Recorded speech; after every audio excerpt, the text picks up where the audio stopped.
Mari saat ini kita datang ke dalam hadirat Tuhan. Kita mau bersyukur kepada-Nya. Kita mau memuji dan menyembah nama Tuhan atas ucapan syukur, atas apa yang Tuhan telah kerjakan di dalam kehidupan kita, sehingga kita masih bisa hidup sampai hari ini. Terima kasih Bapa, terima kasih Yesus, terima kasih Allahku yang hidup. Yesusku, penyelamatku, tiada yang seperti Engkau.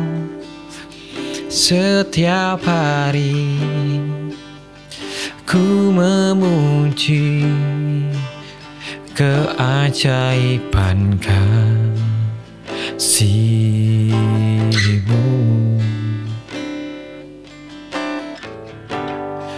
Penghibur, pelindung, menara kekuatan, biarlah semua yang bernafas tak berhenti menyembah-Mu.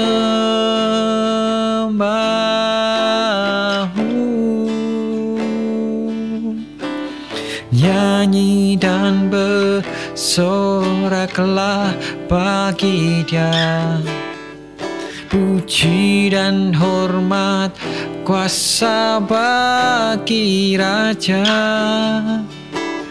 Gunung tunduk, laut bergelora, mendengar nama-Mu. Ku bersuka atas perbuatan-Mu, selamanya ku kasihi Engkau Tuhan. Tiada janji seperti yang ada padamu.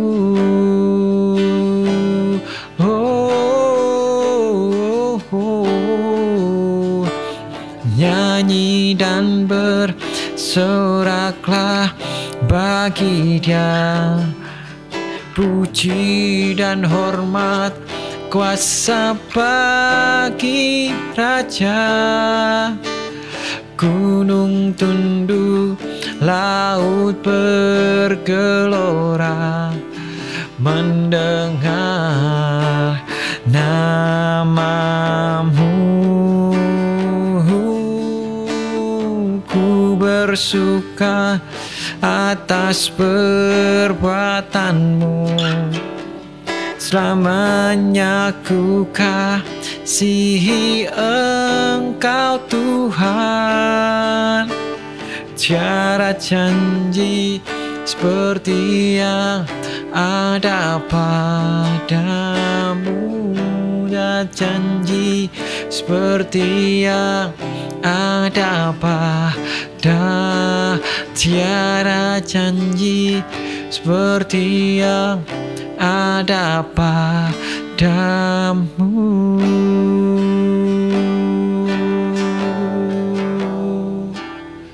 Kami mau nyanyi, kami mau sembah Kau Yesus.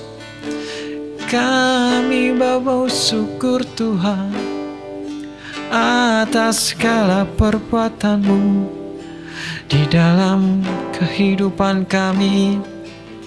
Engkau sungguh baik, Engkau sangat baik bagi kami Yesus. Penyertaan-Mu sempurna di dalam kehidupan kami. Terima kasih Yesus. Engkau sungguh baik Bapa di dalam kehidupan kami. Sungguh teramat baik Tuhan, sehingga kami tidak bisa berkata-kata Tuhan. Kami tidak bisa membalas kebaikan-Mu Tuhan. Tapi Tuhan, kami mau menyerahkan diri kami Tuhan hanya kepada-Mu Yesus. Karena memang itulah yang seharusnya kami lakukan, sehingga kami bisa melakukannya, bisa bisa untuk selalu Tuhan bersyukur atas apa yang telah Engkau lakukan di dalam kehidupan kami. Dan biarlah pada malam hari ini Tuhan, salah satu ucapan syukur kami mau mendengarkan Tuhan, sharing firman-Mu pada malam hari ini Tuhan. Dan biarlah firman-Mu ini menjadi kekuatan bagi kami. Terima kasih Bapa, terima kasih Yesus, terima kasih Roh Kudus. Kami bersyukur buat semuanya. Hanya di dalam nama Yesus kami berdoa dan mengucap syukur. Amin. Shalom saudaraku semuanya dan selamat malam. Hari ini kita bersyukur kita dipertemukan lagi di awal bulan ini, di bulan April. Kita bersyukur kita masih diberi kesempatan sampai hari ini untuk menikmati hidup, untuk menikmati apa yang Tuhan telah berikan kepada kita. Ya, walaupun kita tidak sesuai apa yang terkadang kita tidak sesuai dengan apa yang kita harapkan, apa yang kita inginkan, tetapi kita mau belajar untuk selalu bersyukur dalam keadaan baik, dalam keadaan tidak baik, dalam keadaan sukacita, dalam keadaan berduka cita. Apapun itu, apapun musim kita, apapun kondisi kita mau tetap belajar, mau bersyukur, kita mau tetap setia kepada Tuhan. Karena Dialah yang punya segalanya, karena Dialah yang memberikan segalanya di dalam kehidupan kita. Mari malam hari ini kita mau belajar, kita mau melanjutkan tentang sharing firman Tuhan. Kita mau melanjutkan di dalam Matius 9 ayat 32 sampai 34. Ayat singkat ini biarlah kita menjadi kekuatan bagi kita. Kita mau belajar tentang perikop, yaitu seorang bisu disembuhkan. Sedang kedua orang buta itu keluar. Bagaimana kita telah belajar beberapa hari yang lalu bagaimana Yesus menyembuhkan orang buta. Dan kita sekarang hari ini belajar tentang bagaimana seorang bisu disembuhkan. Dibawalah kepada Yesus seorang bisu yang kerasukan setan. Dan setelah setan itu diusir, dapatlah orang bisu itu berkata-kata. Maka heranlah orang banyak, katanya, yang demikian belum pernah dilihat orang di Israel. Tetapi orang Farisi berkata, dengan kuasa penghulu setan, ia mengusir setan. Amin. Nah, setelah kita tahu bahwa Tuhan Yesus telah membangkitkan orang mati, bagaimana Tuhan Yesus telah menyembuhkan orang yang lumpuh, bagaimana Yesus telah menyembuhkan seorang janda yang mempunyai penyakit pendarahan, bagaimana juga Yesus menyembuhkan orang yang buta, yang bagaimana semua adalah indera yang ada di dalam kehidupan kita, indera penglihatan, indera juga mulut, yang bagaimana kita untuk berbicara, bagaimana kaki untuk berjalan. Nah, Tuhan Yesus tahu bahwa semua itu dibutuhkan oleh kita. Bagaimana kita butuh melihat, bagaimana kita butuh berjalan, bagaimana kita butuh untuk bisa berbicara, bagaimana kita butuh untuk supaya bisa berjalan. Ya, semua itu dibutuhkan orang yang pasti untuk supaya kehidupan menjadi lebih baik. Dan pastinya pada waktu itu tidak disia-siakan kesempatan untuk sembuh pada waktu Yesus ada di dalam kota Kapernaum. Jadi mungkin ini hanya sebagian yang diceritakan, ini sebagian yang ditulis oleh Matius. Mungkin beratus-ratus atau beribu-ribu mujizat yang dilakukan oleh Tuhan Yesus sampai mungkin Alkitab tidak cukup untuk membuatnya. Tetapi bagaimana Matius menuliskan yang penting-penting yang harus dituliskan di dalam kitab ini. Yang salah satunya ini, seorang yang kerasukan setan dapat menjadi bisu. Seorang yang kerasukan setan bisa menjadi tidak terkontrol perbuatannya. Seorang kerasukan setan bisa melakukan hal yang jahat pastinya. Ya, bagaimana seorang yang kerasukan setan itu mungkin di zaman-zaman sekarang ini ya, mungkin yang benar-benar mungkin di kota-kota saudara yang kota maju itu mungkin sudah jarang terjadi. Tetapi jikalau kerasukan iblis mungkin sering ya, karena kehidupan dosa, kehidupan yang jahat, kehidupan yang mungkin dalam arti kerasukan setan itu terus kayak beronta-ronta terus enggak, tetapi mencuri, berzinah, mungkin menghujat Tuhan, menghujat Allah, tidak patuh, tidak setia, itu juga sebetulnya kerasukan iblis. Nah, bagaimana seorang yang pada waktu itu kerasukan setan menjadi bisu, dan pastilah hal itu tidak disia-siakan oleh orang-orang yang kesakitan pada saat itu di dalam kota Kapernaum. Makanya dibawa ke dalam Tuhan Yesus, dan setelah kerasukan tersebut disembuhkan ataupun setan itu dihilangkan dari tubuhnya, akhirnya orang-orang yang bisu ini bisa berbicara kembali, dan banyak orang yang takjub pada waktu itu. Kita melihat bahwa jika seseorang disembuhkan, jika seseorang dipulihkan, orang yang di sekitarnya pasti merasa bersuka cita, pasti merasa orang keheranan. Apalagi pada waktu zaman Yesus ini, tidak banyak orang yang sembuh dari penyakitnya. Dalam arti, pada waktu itu belum ada dokter yang canggih, belum ada obat-obatan yang canggih. Pada saat beda dengan zaman sekarang ini. Tetapi jika kita tahu juga, jika seseorang yang mempunyai suatu kesakitan yang mustahil disembuhkan, ya seperti orang yang buta sejak lahir, orang yang bisu sejak lahir, itu adalah mustahil untuk sembuh. Tetapi saat kesembuhan itu terjadi, pastilah orang yang di sekitar, teman-temannya, keluarganya, pasti sangat bersuka cita, pasti sangat senang sekali, pasti sangat bersyukur kepada Tuhan. Nah, tetapi pasti ada pro dan kontra. Apalagi pada waktu itu, pada zaman Yesus, ada orang-orang yang sangat tidak menyukai Yesus, yaitu orang Farisi. Apapun yang dilakukan Yesus pasti dicacat, pasti dimaki, pasti ada aja yang salah di dalam diri Yesus. Itulah orang Farisi. Dia menyembuhkan orang banyak. Pada waktu dia mengintimidasi Yesus, pada waktu itu dia mengintimidasi murid-muridnya, dan sekarang dia mengintimidasi orang-orang yang ada di sekitarnya supaya jangan percaya. Dia menyembuhkan dengan kuasa setan loh. Bagaimana bisa orang yang kerasukan setan bisa dikatakan orang yang di dalam dirinya ada setannya disembuhkan dengan orang yang mempunyai setan, kuasa gelap?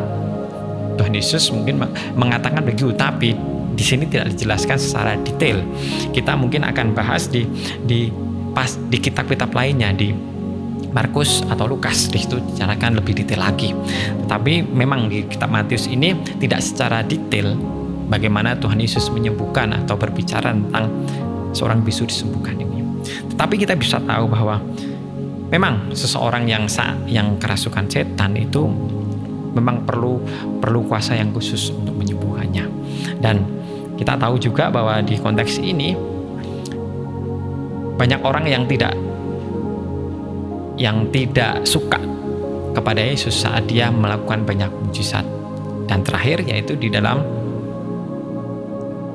pasal 9 ayat 32 dan sampai 34 ini ya, bahwa dia melakukan semuanya itu dengan kuasa setan. Bagaimana bisa? Nah, maka dari itu apapun yang dilakukan oleh Tuhan Yesus tidak benar di hadapan orang Farisi, karena memang di dalam hatinya sudah ada kebencian, di dalam hatinya memang sudah disetting seperti itu. Dia tidak ingin tersaingi, mereka tidak ingin tersaingi, karena sebelumnya orang banyak ini yang ada Kapernaum ini percaya kepada orang Farisi karena mungkin kepintarannya, karena omongnya yang pintar, mungkin juga karena mereka patuh dengan hukum Taurat tetapi tidak melakukannya. Maka dari itu setelah ada seorang seorang yang bisa dikatakan seorang yang merevolusi semuanya itu, yaitu Yesus. Dan banyak orang condong kepada Yesus, akhirnya mereka tidak suka karena pasti banyak kerugian-kerugian yang dialami. Dia mungkin berpikir, wah, saat mereka mengikut Yesus mungkin persembahan kurang. Saat mengikut Yesus jadi banyak orang yang tidak percaya lagi kepada orang Farisi, yang kepada kita tidak percaya lagi. Maka dari itu, mari saat ini kita bisa belajar bahwa ada beberapa hal yang kita bisa diambil dari sharing firman pada malam hari ini. Yang pertama, jikalau seseorang kerasukan setan, ataupun kalau sekarang kita bisa memberikan ilustrasi kerasukan iblis. Seperti yang saya katakan tadi, jika di dalam dirinya masih ada kuasa gelap, kuasa iblis, di dalam kehidupannya pasti tidak akan tenang. Di dalam kehidupannya pasti tidak ada damai sejahtera. Karena apa? Karena yang dilakukan adalah suatu hal yang bertentangan dengan firman Tuhan. Ya, mungkin dia tidak merasakan bahwa ataupun tidak tahu, bisa seperti itu, bahwa yang aku lakukan ini adalah bertentangan dengan firman Tuhan yang tidak disukai oleh Allahku, oleh Yesus. Nah, maka dari itu saya berbicara, saya sharing pada malam hari ini supaya kalian tahu jika suatu hal atau apapun itu yang merasuki tubuh kalian, yang ada di dalam diri kalian, kuasa gelap, kuasa iblis yang membuat kalian melakukan hal yang tidak baik, yang jahat. Ya, mungkin saudara-saudara tahu mana yang baik dan yang mana yang jahat. Mari lepaskanlah semua itu. Mungkin saat ini kita tidak ada Yesus dalam kehidupan kita. Maka dari itu, mari undang Yesus dalam kehidupan kita supaya kuasa iblis ini pergi. Jangan ada roh jahat di dalam kehidupan kita, tetapi biarlah Roh Kudus yang menguasai kehidupan kita. Yang kedua, mari kita mau bersyukur, kita mau selalu mengucap syukur atas apa yang Tuhan lakukan di dalam kehidupan kita. Jangan sebaliknya, saat kita melihat ataupun saat kita merasakan sesuatu itu adalah dari Tuhan, ataupun kesembuhan, kelimpahan, kekuatan, janganlah kita anggap semuanya itu jelek atau buruk. Tetapi marilah kita anggap itu adalah semuanya dari Tuhan. Jangan beranggapan bahwa semuanya itu dilakukan karena memang itu seharusnya Tuhan lakukan di dalam kehidupan kita. Memang aku pintar, jadi aku ya dapat semua ini. Memang aku saat ini sudah sembuh karena aku memang berusaha ke dokter, mungkin ke luar negeri untuk berobat. Mungkin aku bisa mendapat nilai baik karena aku memang serius belajar. Ya, tetapi jikalau tanpa perkenanan Tuhan, jikalau tanpa izin Tuhan, semuanya itu tidak akan terjadi di dalam kehidupan kalian. Maka dari itu, kita mau meresponi semuanya itu dengan baik, dengan positif, supaya kehidupan kita, supaya saat kita melihat semuanya itu yang ada di dalam diri kita, walaupun yang ada di dalam orang lain, mungkin yang ada di dalam diri musuh kita, kita mau melihat semuanya itu baik, dan kita mau melihat semuanya itu adalah rencana Tuhan. Supaya apa? Supaya kita dapat mengerti, supaya kita dapat tahu bahwa oh, ini rencana Tuhan di dalam kehidupanku. Oh, ini memang rencana Tuhan di dalam kehidupan mereka. Oh, ini memang rencana Tuhan yang ada di kehidupan musuh saya. Ataupun jikalau kita bicara musuh mungkin itu terlalu vulgar, tapi mungkin misalkan orang yang tidak suka kepada saya, mungkin itu rencana Tuhan yang ada di dalam dirinya. Mari kita mau responi semuanya dengan baik, supaya kehidupan kita penuh sukacita, supaya kehidupan kita memiliki buah yang baik, supaya kita mau belajar untuk meresponi segala sesuatu itu dengan baik. Dan percayakan semuanya ini oleh Yesus. Kita percayakan segala apapun yang di dalam kehidupan kita kepada Yesus. Minta Roh Kudus ada di dalam kehidupan kita. Bukan roh setan, bukan roh iblis yang ada di dalam kehidupan kita, tetapi Roh Kudus, supaya kita memancarkan Kristus yang ada di dalam diri kita kepada dunia ini. Amin. Mari kita berdoa. Bapa, terima kasih buat firman-Mu hari ini. Kami mau belajar, Bapa. Kami mau meresponi segala sesuatunya dengan baik, dengan positif, bukan dengan negatif. Kami tidak mau seperti orang Farisi ini, Tuhan, yang selalu meresponi segalanya itu tidak baik. Meresponi segalanya dengan pikiran kita sendiri. Tetapi kami mau meresponi apa yang terjadi di kehidupan kami, apa yang terjadi di kehidupan yang ada di sekitar kami, mungkin keluarga besar kami, teman-teman kami, pekerjaan kami, studi kami, atau apapun yang kami jumpai dan kami lakukan. Itu semua karena rencana-Mu, Tuhan. Dan kami percayakan semuanya ini ke dalam tangan-Mu, Tuhan. Biarlah Engkau, Yesus, yang tahu apa yang akan kami lakukan, apa yang harus kami lakukan, supaya kehidupan kami bisa memancarkan Kristus, dan supaya kehidupan kami memiliki buah yang baik. Dan kami percaya, Tuhan, dan biarlah kami ini, Tuhan, menjadi kepanjangan tangan-Mu saat kami masih ada di dalam dunia ini. Terima kasih, Bapa.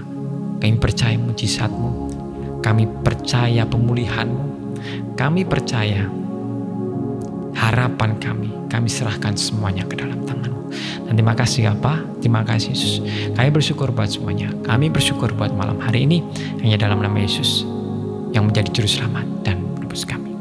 Amin. Shalom, selamat siang. Tuhan Yesus memberkati.